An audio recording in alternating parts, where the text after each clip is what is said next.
what advice would you give to CAM followers? Because I know last night I was in bed, I saw another bloody supplement advert on Facebook come up, and I couldn't help it because it was so marketed. I immediately sent it over to Holly's Army and wrote, please guys, be aware, this is hugely affecting your vulnerability. They're tapping into your weaknesses. You know, this product, has it got any evidence? Do we know who the company is? Do we have batch numbers, lot numbers? Is it traceable? So I know I get a little bit annoyed about it. How can you help CAM followers safe and not fall for quackery? Well, that's a big topic. First of all, obviously, you need to understand that the purveyors of snake oil have an immense potential market. Pain attracts quackery because there's no good evidence-based solution for most chronic pain problems in any species. Quacks rush in to fill the gaps. And we see this throughout medicine. Wherever we don't have good science-based answers, we have pseudo-science-based answers, pinch hitting until science finally swoops in and teaches us something. Seeing that pattern played out again and again.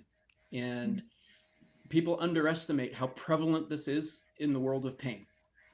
So I'll just lob out a number. There's all kinds of ways you could measure that, but I would say 90% of what is being offered to patients for pain is bollocks. And that's a really high number. And people don't know that. And they need to appreciate how likely it is that any given treatment is either weak sauce, maybe effective, maybe not snake oil, but not great, or just outright nonsense.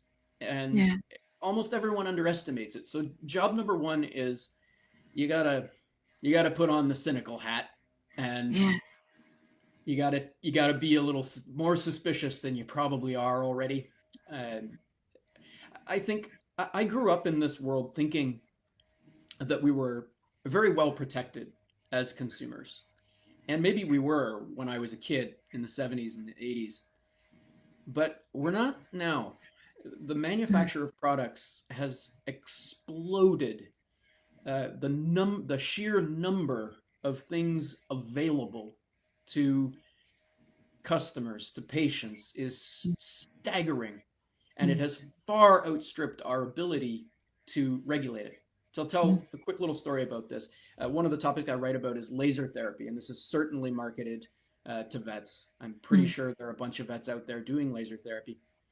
So I heard from an engineer who had read my article about laser therapy, and he said he bought a laser therapy device from China, of course, manufactured in China. Now, this is a guy who actually knows how lasers work.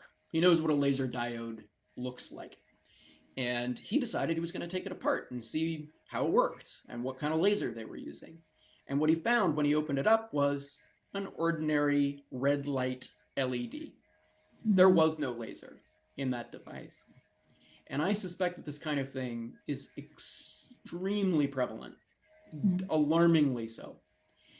Now, to get back to supplements, to close the circle here, supplements, the supplement industry is tragically unregulated. And every scrap of evidence for a decade has showed that the rate of adulteration, contamination of supplement products that simply do not contain what they say they do, they either have no active ingredients, or they have actual drugs in them without advertising it, or they've got contamination or poisons in them.